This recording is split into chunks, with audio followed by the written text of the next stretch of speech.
What happens when big tech oligarchs hold all the keys to social media and bar access for a United States president? And what do you do when Marxism threatens to take over your school? Do you jump in and intervene at the school board as the parents did in Southlake, Texas? Or do you passively sit by and watch Marxism take over everything?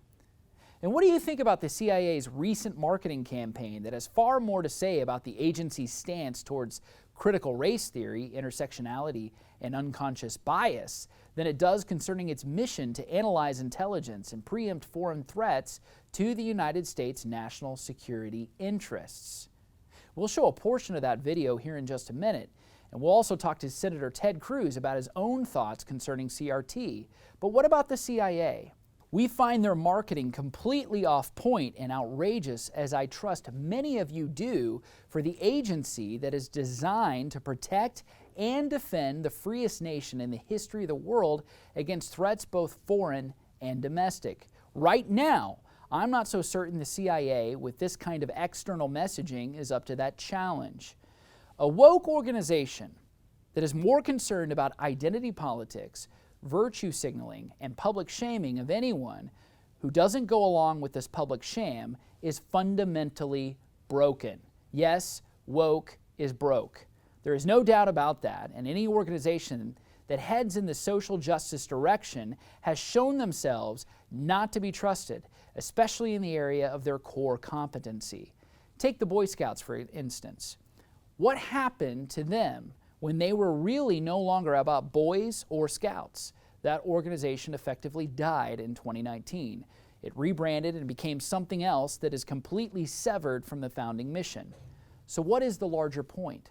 The larger point is that none of this, social justice, critical race theory, identity politics, none of it is going away. The good old days where you could just shut up, sit out, and wait until the crazed mob passed you by are over. The only way it goes away is if it is defeated. And you cannot do that in silence. You have to do something, and you have to say something. Woke activism will back down, but not if good people play the coward. You have to have courage, and you have to make it count. Coca-Cola is pushing the pause button on their woke Coke diversity plan. Lawmakers in several states are looking to ban CRT altogether, including Tennessee, Texas, Georgia, Arkansas, South Dakota, and Arizona.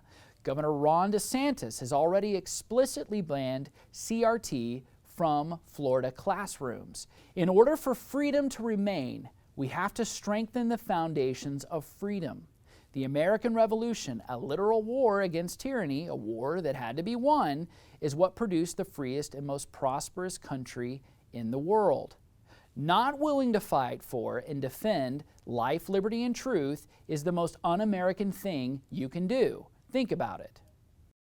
Please like and subscribe to this podcast and check out the Freedom Center at standingforfreedom.com.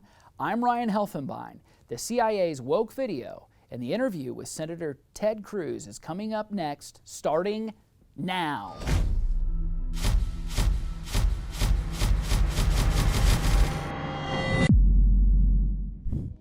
As an agency librarian, I work to ensure that our collection and services are matched up with what CIA needs. Not only am I involved in the acquisitions of journals, books, and countless electronic resources, I'm also encouraged to curate special collections that challenge expectation. Recently, I brought in our intelligence gaming collection to give officers unique opportunities to practice skills they need in their various roles. Instead of sitting for hours in front of a computer-based training, they can play a carefully selected game to train a specific set of skills while simultaneously building on the myriad soft skills essential to intelligence work. My favorite thing about CIA is that they encourage the out-of-the-box ideas that drive real progress. Growing up gay in a small southern town, I was lucky to have a wonderful and accepting family. I always struggled with the idea that I might not be able to discuss my personal life at work. Imagine my surprise when I was taking my oath at CIA and I noticed a rainbow on then-Director Brennan's lanyard, which I later learned was designed by Angle, one of the many employee resource groups here at the agency. I remember being stunned. Since then, however, I've learned that far beyond the resource groups, inclusion is a core value here. Officers from the top down work hard to ensure that every single person, whatever their gender, gender identity, race, disability, or sexual orientation, can bring their entire self to work every day. I used to struggle with imposter syndrome, but at 36, I refuse to internalize misguided patriarchal ideas of what a woman can or should be. I am tired of feeling like I'm supposed to apologize for the space I occupy rather than intoxicate people with my effort, my brilliance. I am proud of me, full stop. My parents left everything they knew and loved to expose me to opportunities they never had. Because of them, I stand here today a proud first-generation Latina and officer at CIA. I am unapologetically me. I want you to be unapologetically you, whoever you are. Know your worth, command your space. Mija, you're worth it. Welcome to the Standing for Freedom podcast. I'm joined by someone who needs no introduction. He is the senator from the great state of Texas, a fellow Texan, Senator Ted Cruz. Welcome. Thank you, Ryan. Great to be with you. It's wonderful to have you. You're here at Liberty University. Certainly you're here in the state kind of campaigning right now. And I wanted to talk about some of the things that are hitting the news cycle. Sure. One of those things, just a couple of days ago, I think we were all a little confused when the CIA releases this video. Wokeism seems to be everywhere. CRT is a big talking point. In the Trump administration, there was an executive order to sort of cease these unconscious bias trainings in the Department of State. And then you're also seeing things happening in the Department of Defense, Department of Justice. It's everywhere. But what is the real threat as you see it, the CRT, across the nation and even in the state of Texas? Well, you look at critical race theory, and it really is a theory that is derived from Marxism. And Marxism divided us along socioeconomic lines, along class lines, and tried to turn the proletariat, the working class, against the owners of capital.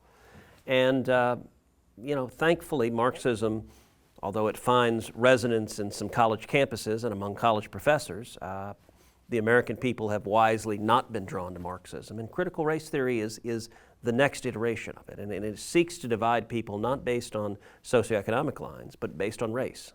And it defines every issue in America based on racial distinctions. It defines the history of America as a history of racial oppression. And it seeks to racialize everything and to tear us apart. And it is being taught, sadly, within our schools, within our universities. It's being taught within the Department of Defense. It's being taught within major companies. It's being taught, for example, awakening to things called microaggressions, which, to be honest, I don't understand what that is. You know, I grew up in Texas. Aggression is when a guy punched you in the face. If he didn't do that, it wasn't very aggressive. That's right. And we're raising up a generation of ninnies, a generation of fragile flowers. And we're telling young people, you have a right not to be offended. You know what? Nobody has a right not to be offended. You have a right to free speech. You have a right to religious liberty. If someone says something stupid or offensive, you have a right to disagree with them. But you don't have a right to just be this fragile, protected soul. And so, you mentioned the CIA video. I watched that CIA video, and there's a woman talking about how she's cisgender, which, to be honest, is not a word people use in ordinary English. It's one of those woke words. It's like, another example of those woke words is Latinx. Now listen, I am Hispanic. Anyone who uses the word Latinx has never actually met a Latino. And in fact, in Spanish, you put the O and the A for masculine and feminine, and this like X it's ultimately tearing us apart, dividing us, and it's spreading a lie. It's spreading a lie about who we are as America. America was founded on equality. America was founded on the principle that all men are created equal. Now, we haven't always achieved that. It's been a journey towards it. But ultimately, for me, I agree with Dr. Martin Luther King, who said the arc of history is long and it bends towards justice. And that has been the history of America. Yeah. Well said. When you consider CRT then in education, and one of the things, Southlake, Texas, parents intervened, right?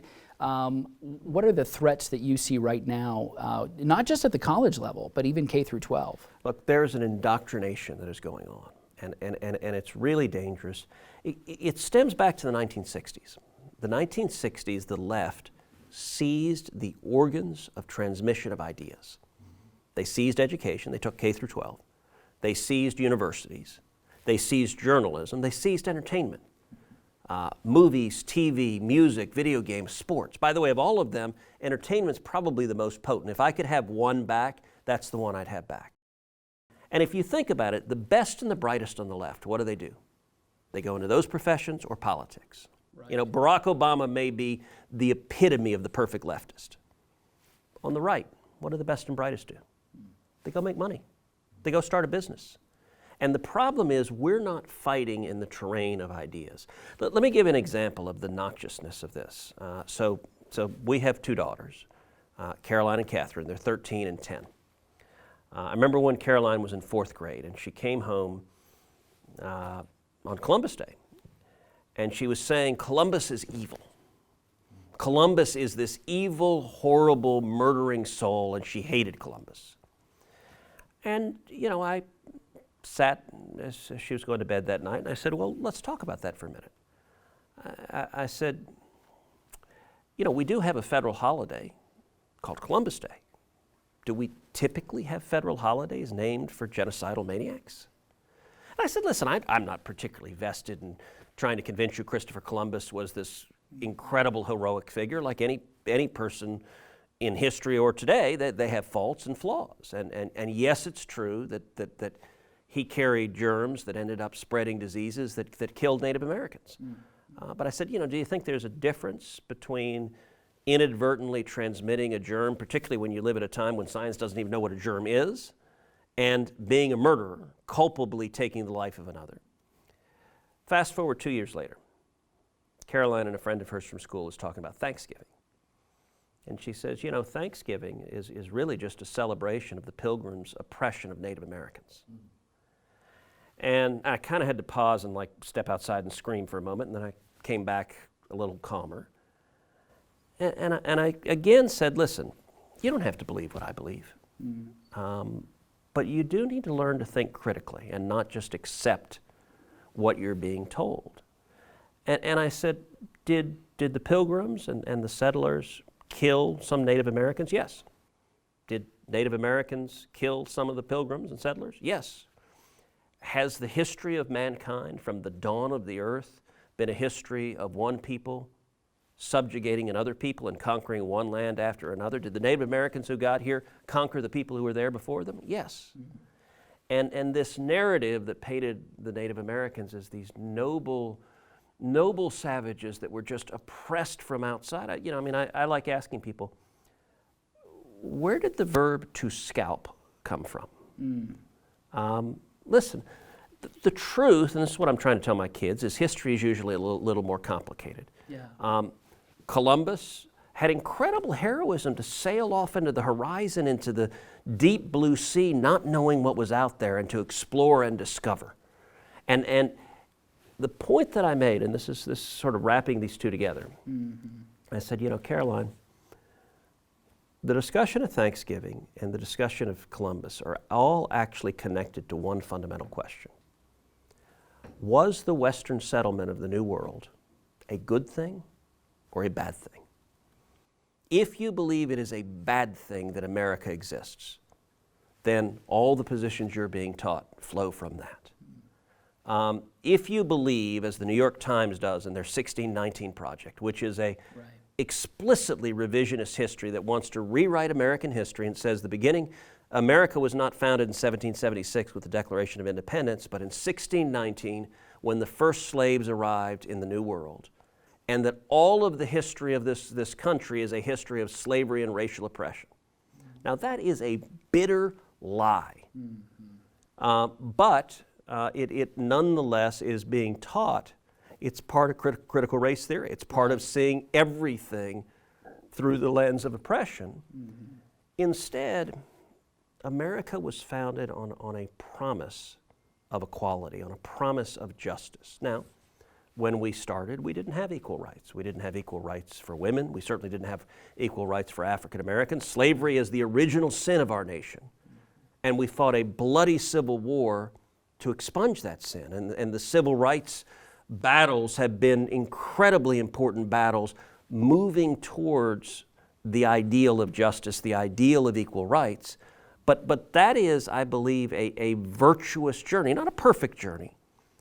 But there has been no country in the history of the world that has done more good, that has produced more prosperity, that has defended more liberty, that has lifted more people into abundance than America has. And the angry left that hates America, what they're trying to teach our kids is they're trying to inculcate our kids with the notion that America is fundamentally evil and oppressive, and I think that's just false at its core. So you have the philosophy, and then you see the practical outworkings of a Marxist 2.0 in terms of it is about deconstruction. It is breaking down the fabric of society, our common shared history, our morals, our values, all of it.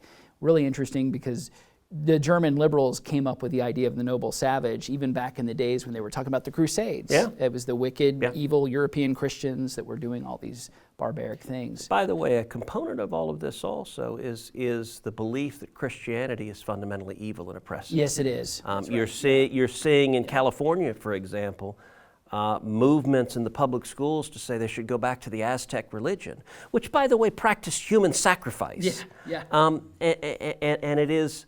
Look, it comes down also when missionaries came, and many of the settlers in America came as missionaries to spread the gospel. You know, Heidi and I are members of First Baptist Church in Houston, and it's kind of funny, an interesting bit of history that we learned. First Baptist Church was founded by American missionaries, and the reason is when it was founded, Texas was its own nation.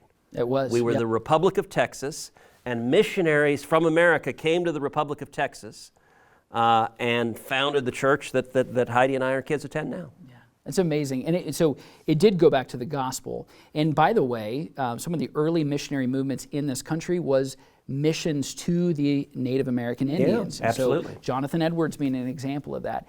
Final question. I want to talk also about big tech censorship. Yeah. Cancel culture, this is something young people are very concerned about, especially those who are conservative. They think about the world that they're going into, the world they have to engage with. You know, parents saying, oh, well, just stay off social media. Yeah. If you don't live on social media, you probably don't exist in the digital world. You're looking for a job, that's where everything happens, right? What are some of the biggest threats that you see right now, and where do you see it all going? Well, look, social media can be a toxic mess. But it also is a powerful tool of communication. So I spend a lot of time on social media. And the threat of big tech censorship, I think, is the single biggest threat to democracy and to free speech in this country. That you have a handful of Silicon Valley billionaires who have arrogated to themselves the power to silence anyone with whom they disagree. You and I are sitting here today. Today, Facebook announced that for another 6 months, Donald Trump will be banned. Twitter's announced he has a lifetime ban. Facebook, maybe in 6 months they will deign to allow the former president to post something. Now stop and think for a second. If they can do that to the former president of the United States, they can do that to you, they can do that to me, and they are oligarchs. The power in big tech is the greatest accumulation of power over information and over speech the world has ever seen. You know, there's always been biased journalists. From the first journalist carving words into a stone tablet, there's biased journalists. Right. The difference here, however, is that it is omnipresent. That it is through a monopoly. Social media and tech now has a monopoly on how we communicate, and it is invisible. When you pick up the New York Times, you can tell it is a partisan rag written with a hard leftist orientation. Social media is far more dangerous because if you post something and they don't like what you post, if it is conservative, if it is pro-Israel, if it is pro-life, and they have a big pattern of censoring all of those in particular, then your post can simply disappear into the ether, and the people who are following you never see it. Likewise, they can quietly collate your feed so that you only see the things they want you to see.